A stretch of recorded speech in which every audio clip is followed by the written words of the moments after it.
Hi dears, നമ്മളുടെ പുതിയൊരു വീഡിയോയിലോട്ട് സ്വാഗതം. പാലക്കാട് എത്താനും അതെ, നമ്മളുടെ അവിടേക്ക് വരാനും അമ്മയുടെ അടുത്ത് വരാനും അതെ, അങ്ങനെ നിങ്ങളുടെ അടുത്ത് എത്തിച്ചേരാനും എല്ലാം ഒരു യോഗം. അച്ചട ചേച്ചിയെ കുറിച്ച് ഞാൻ മുൻപ് 1-2 വീഡിയോകളിൽ പറഞ്ഞിട്ടുണ്ടല്ലോ. ഇതാണ് കേട്ടോ ഞങ്ങളുടെ അച്ചയമ്മ. ഇന്നിപ്പോ അച്ചയമ്മ വീട്ടിലോട്ട് വരുമ്പോ കൂടെ ഒരാളുകൂടി ഉണ്ടായിരുന്നേ. വേറെ ആരുമല്ല, ബിഗ് ബോസ് താരം രജിത് കുമാർ സാർ. കൊഴിഞ്ഞാമ്പാറ വീട്ടിലോട്ട് പോകുമ്പോൾ ഒരുപാട് തവണ മീറ്റ് ചെയ്തിട്ടുണ്ടെങ്കിലും സാർ നമ്മളുടെ വീട്ടിലോട്ട് വരുന്നത് ആദ്യമായിട്ടായിരുന്നേ. ബിഗ് ബോസ് കണ്ടിരുന്നു. നമ്മുടെ സിനിമ വരുന്നുണ്ട്, കിരാത. വെള്ളിയാഴ്ച കിരാത സിനിമ റിലീസ് ചെയ്യുന്നുണ്ട് 27-ാം തീയതി. വലിയ പടങ്ങളൊക്കെ വരുന്നുണ്ട്. ഇതും ചെറിയ നല്ല പടമാണ്, കാണാൻ പറ്റിയ കാണുക. എന്തായാലും പാലക്കാട് വളരെ നല്ല സ്ഥലമാണ്. ക്ഷേത്രങ്ങളൊക്കെ പോയി സാറ് മൂവിനെ കുറിച്ചും പാലക്കാടിനെ കുറിച്ചും ഒക്കെ സംസാരിച്ചുകൊണ്ടിരിക്കുകയായിരുന്നേ. അപ്പുറത്ത് അമ്മയും അച്ഛയമ്മയും കൂടെ സംസാരിക്കുന്ന കൂട്ടത്തില് മൊത്തത്തിലൊരു ബഹളായി. അതുകൊണ്ടാണ് ഞാനിപ്പോ ഇവിടെ സംസാരിച്ചത് കേട്ടോ. രജിത് കുമാർ സാറും അച്ഛയമ്മയും കൂടെ കല്ലേക്കുളങ്ങര ഏമൂർ ഭഗവതി ക്ഷേത്രത്തിലോട്ട് വന്നതാണ്. അപ്പൊ ഇവിടെ അടുത്തായതുകൊണ്ട് നമ്മളെയും കൂടെ കണ്ടിട്ട് പോവാന്ന് വിചാരിച്ച് കയറിയതാണ്. നമ്മുടെ വീട്ടിലോട്ട് വരുന്നത് ആദ്യമായിട്ടായതുകൊണ്ട് തന്നെ ഭക്ഷണം കഴിക്കാതെ വിടുന്നത് എങ്ങനെയാ? കറി ഉണ്ടാക്കാനായിട്ട് മീൻ നമ്മൾ പിന്നെ നേരത്തെ വാങ്ങിച്ചു വെച്ചിരുന്നു കേട്ടോ. മീനിരിപ്പുള്ളത് കൊണ്ട് തന്നെ പിന്നെ ഇപ്പം എന്താ ഉണ്ടാക്കാന്ന് ഒരുപാട് ആലോചിക്കേണ്ടിയൊന്നും വന്നില്ല. കുറച്ച് മീനെടുത്ത് കറി ഉണ്ടാക്കി ബാക്കിയെടുത്ത് ഫ്രൈ ചെയ്തു. കൂടെ തന്നെ ചുട്ടരച്ച ചമ്മന്തിയും വഴുതനങ്ങ ഉപ്പേരിയും രസവും കുറച്ച് പപ്പടവും കൂടെ വറുത്തെടുത്തിട്ട് എളുപ്പത്തിൽ ഒരു ലഞ്ച് അങ്ങോട്ട് സെറ്റ് ചെയ്തു. അങ്ങനെ ഇന്ന് ഇവിടെ ഗീതയുടെ വീട്ടിൽ വരാൻ ഭാഗ്യം കിട്ടി. നല്ല മത്തി ഫ്രൈ റെഡിയാക്കി വന്നിട്ട് അപ്പോഴേ പോകാന്ന് വിചാരിച്ചതാണ്. പക്ഷെ ഇവരുടെ സ്നേഹത്തിന്റെ മുമ്പിൽ ഈ മത്തിക്കറിയിൽ വീണു. ഞാൻ ആകെ മത്തി ചാള മാത്രമേ കഴിക്കുള്ളൂ, വേറെ ഒന്നും കഴിക്കുന്നില്ല. താങ്ക് യു നന്നായിരിക്കട്ടെ. പിന്നെ ഒരു പ്രത്യേകത ഉണ്ട് കേട്ടോ, ഞാൻ അങ്ങനെ എല്ലാ വീടുകളും പോകാറില്ല. ഞാൻ ഏതെങ്കിലും വീട്ടിൽ പോവുകയാണെങ്കിൽ ആ വീട്ടിലെ ദോഷങ്ങൾ കുറേ ഒഴിഞ്ഞു പോകും. അങ്ങനെ ഒരു അനുഗ്രഹമുണ്ട്. ദോഷങ്ങൾ കുറേ ഒഴിഞ്ഞു പോവുക, ദൈവാനുഗ്രഹം കൂടുക എന്നുള്ളത്. അത് ഈ വീട്ടിൽ വരുന്ന ദിവസങ്ങളിൽ അറിയാൻ പറ്റും. പലരും പറയാറുണ്ട്.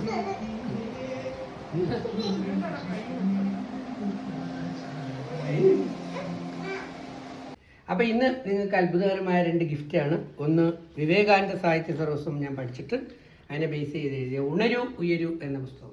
നമ്മൾ ഉണരാതെ നമുക്ക് ഉയരാൻ പറ്റുന്നില്ല. നമ്മൾ ഉറക്കത്തിലാണ് പലപ്പോഴും. എന്താണ് ഉറക്കം? സുഖ ആലസ്യമാണ്, പലപ്പോഴും ഉഴപ്പം മടിയൊക്കെയാണ്. ഇത് ഡെയിലി 10 മിനിറ്റ് ഒന്ന് വായിച്ചു നോക്കൂ.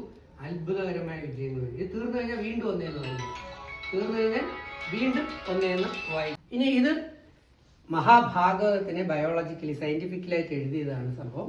അതായത് നമുക്ക് ഐശ്വര്യം വർദ്ധിക്കാൻ 10 മിനിറ്റ് ഡെയിലി നമ്മൾ വായിക്കുക. നമ്മുടെ അകത്തെ മാലിന്യങ്ങളെല്ലാം അതിന്റെ ബയോളജിക്കലി ആയിട്ടുള്ള സംഭവമാണ്. ഡെയിലി 10 മിനിറ്റ് എല്ലാവരും വായിക്കുക.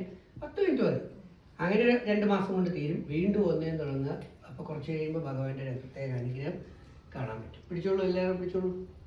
ഇത് ഈ അമ്മയാണ് ബിഗ് ബോസ് കഴിഞ്ഞപ്പോഴത്തേക്ക് എന്നെ പാലക്കാടേക്ക് വിളിച്ച. പാലക്കാട് കൊഴിഞ്ഞാമ്പാറ ഞാൻ ഇടയ്ക്കിടയ്ക്ക് പോയി അമ്മയുടെ വീട്ടിലേക്ക്. അമ്മയുടെ വീടെന്ന് പറയുന്നത് ഗോകുലമാണ്. അവിടെ കൃഷ്ണ സാന്നിധ്യം ഭയങ്കരമാണ്. അമ്മയും അപ്പയൊക്കെ ഉണ്ടായിരുന്നു. അപ്പ പോയി, 3 ആൺമക്കളും ഒക്കെയാണ്. അപ്പോൾ എന്തുകൊണ്ട് ഇത് വായിക്കണമെന്ന് പറഞ്ഞാൽ, നിങ്ങളുടെ വീട്ടിലും കാണും ബൈബിളോ ഖുറാനോ ഗീതയോ രാമായണോ ഭാഗവതോ മഹാഭാരതം, ബെസ്റ്റ് ഏതായാലും 10 മിനിറ്റ് നമ്മൾ വായിക്കുന്നതിനനുസരിച്ച് നമ്മുടെ ഉള്ളിലെ മാലിന്യങ്ങളൊക്കെ പോകും.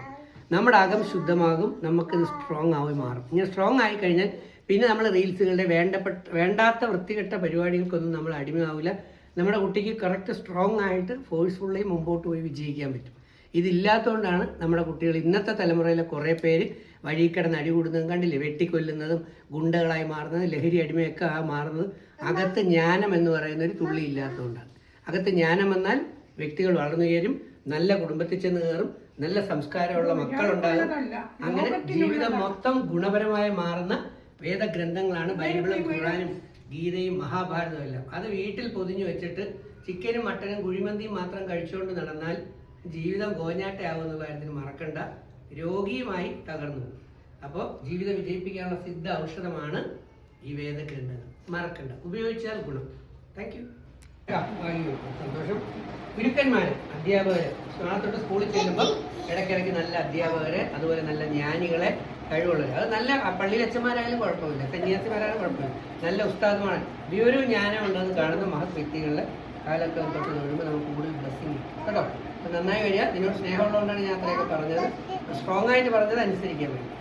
നാളെ നീ വിജയിക്കുമ്പോൾ നിനക്ക് ഏറ്റവും കൂടുതൽ ഇഷ്ടം ആരോടൊപ്പം ആയിരിക്കും പറയാം, എന്നെ.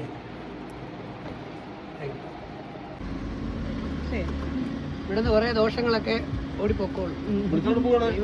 എന്നോടൊപ്പം ഭഗവത്ഗീതയും ബൈബിളും ഖുറാനും മഹാഭാരതവും ഒക്കെ ഉള്ളതുകൊണ്ട് ദോഷങ്ങൾ അങ്ങനെ എന്നോട് വലുതായിട്ടുണ്ടാവാറില്ല. പക്ഷേ ഞാൻ കൊണ്ട് കൊടുക്കുന്ന സ്ഥലത്ത് അവരത് ഉപയോഗിക്കുന്നതിനനുസരിച്ച് ദോഷങ്ങളെല്ലാം കുറേ ഓടിക്കും. സാർ എഴുതിയ 2 ബുക്കൊക്കെ നമുക്ക് ഗിഫ്റ്റ് ചെയ്തിട്ടാണ് കേട്ടോ തിരിച്ചു പോയത്. അപ്പൊ നമ്മളുടെ ഇന്നത്തെ വീഡിയോ ഇഷ്ടപ്പെട്ടാൽ ലൈക്ക് ചെയ്യാനും അഭിപ്രായങ്ങൾ കമന്റ് ചെയ്യാനും വിട്ടുപോവല്ലേ. വീണ്ടും മറ്റൊരു വീഡിയോയിൽ കാണും വരേക്കും ബൈ.